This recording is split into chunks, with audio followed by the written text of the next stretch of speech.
দর্শক মণ্ডলী, আমরা প্রত্যেকেই একজন নারীর গর্ভে জন্মগ্রহণ করেছি। একজন নারী আমাদেরকে পরম যত্নে লালন করে পৃথিবীতে চলতে শিখিয়েছেন, বাঁচতে শিখিয়েছেন, যার মাধ্যমে আমাদের এই পৃথিবীতে আসা। সেই মায়ের জাতিকে ইসলাম পূর্ব আইয়ামে জাহিলিয়াতের যুগে সামান্য মর্যাদাও দেয়া হতো না। ইসলাম এসে এই অমানবিকতা সহ্য করেনি। তাই যেন মাতৃজাতির সেই ঋতমর্যাদা পুনঃপ্রতিষ্ঠা করার জন্য মহান আল্লাহ তাআলা অত্যন্ত পরিকল্পিতভাবেই ইসলামের অগ্রযাত্রায় সূচনাতেই একজন নারীর ভূমিকাকে উজ্জ্বল করে তুলেছেন।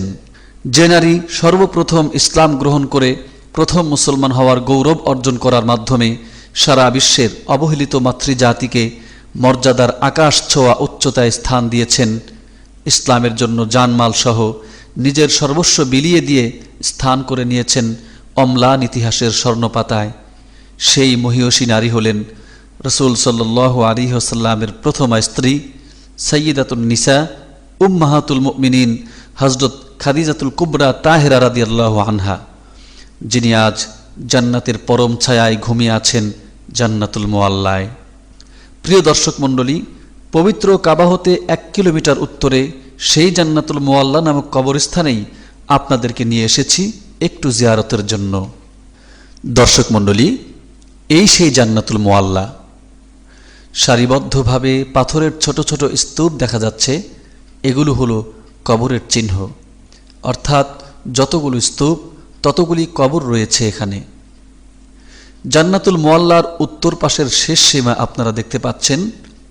শেষ প্রান্তে দুই পাশে দুটি পাহাড় দেখা যাচ্ছে।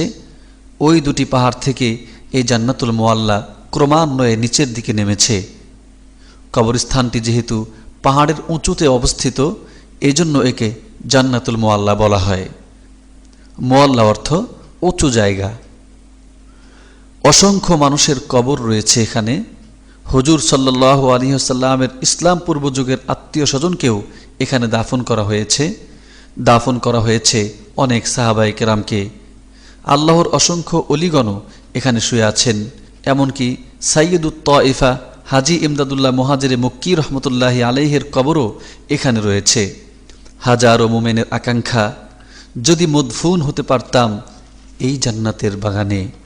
এখনও হাজী সাহেব সহ যেসব মুসল্লি মক্কায় ইন্তেকাল করেন তাদেরকে এখানেই দাফন করা হয়। আসুন মা খাদিজা রাদিয়াল্লাহু তাআলা আনহা এর কবরের জায়গাটি আমরা দেখার চেষ্টা করি। বয়ে চলা বাতাসে শুনি তব নাম হে রাসূল। লোহার সবুজ একটি গেট দেখা যাচ্ছে। এটাই হযরত খাদিজা রাদিয়াল্লাহু তাআলা আনহার কবরের কাছে প্রবেশ করার রাস্তা। অবশ্য এই গেট সর্বদা তালাবদ্ধ থাকে, কারো প্রবেশ করার সুযোগ নেই। পাশে বেশ কিছু জানালা করে দেয়া হয়েছে। জানালার মাঝেও বেশ মজবুত লোহার জালি লাগানো হয়েছে। জিয়ারতকারীগণ এই জালির ভেতর দিয়েই মা খাদিজার কবর দেখার চেষ্টা করেন। এরকম নেট ও দেয়াল দিয়ে যে জায়গাটুকু বেষ্টনী দেয়া হয়েছে, সে বেষ্টনীর মাঝে অমুসলিম কুরাইশদের কবর দেওয়া হয়েছে। কয়েকজন সাহাবী এবং মা খাদিজা রাদিয়াল্লাহু তাআলা আনহা এর কবর রয়েছে। রয়েছে খাদিজা রাদিয়াল্লাহু তাআলা আনহার গর্ভেই জন্ম নেয়া নবীজি সাল্লাল্লাহু আলাইহি ওয়াসাল্লামের শিশু সন্তান কাসেমের কবর, যেন মায়ের বুকেই কাসেম ঘুমিয়ে আছেন। দর্শক মণ্ডলী, দেয়াল দিয়ে ঘেরা যে জায়গাটা দেখতে পাচ্ছেন এবং এর মাঝে দেয়াল দিয়ে ঘেরা আরেকটা ছোট জায়গা দেখা যাচ্ছে, ওটাই হলো মা খাদিজার কবর। আরেকটি ছোট্ট কবর দেখা যাচ্ছে, ওটা হলো ছেলে কাসেমের কবর। কবরের পাশেই সে দেয়াল, দেয়ালে রয়েছে জানালা ও জালি। এর বাইরে দাঁড়িয়েই জিয়ারত করতে হয়। এগুলো হলো সাহাবা, তাবেঈ, তাবেঈনদের কবর। এছাড়াও বহু উলামায়ে কেরাম, পীর মাশায়েখ ও বুজুর্গানে দ্বীনের কবর এখানে রয়েছে। দর্শক মণ্ডলী, খাদিজার মতো মহিয়সী নারী, যার স্বামী ছিলেন শ্রেষ্ঠ নবী ও রাসূল, সেই খাদিজাও মৃত্যুর পূর্ব মুহূর্তে অঝোর ধারায় কেঁদেছিলেন এই কবরের আযাবের ভয়ে। খাদিজার কান্নায় চোখের পানি আটকাতে পারেননি নবীজি সাল্লাল্লাহু আলাইহি ওয়াসাল্লাম। কেঁদেছিলেন ছোট্ট মেয়ে ফাতিমা। রাসূল সাল্লাল্লাহু আলাইহি ওয়াসাল্লামের কাছে মা খাদিজার শেষ চাওয়া ছিল কাফন হিসেবে নবীজির গায়ের একটি পুরনো জামা, যাতে অন্তত নবীজির গায়ের ওই জামার ইজ্জতে কবরে কোনো আযাব না হয়।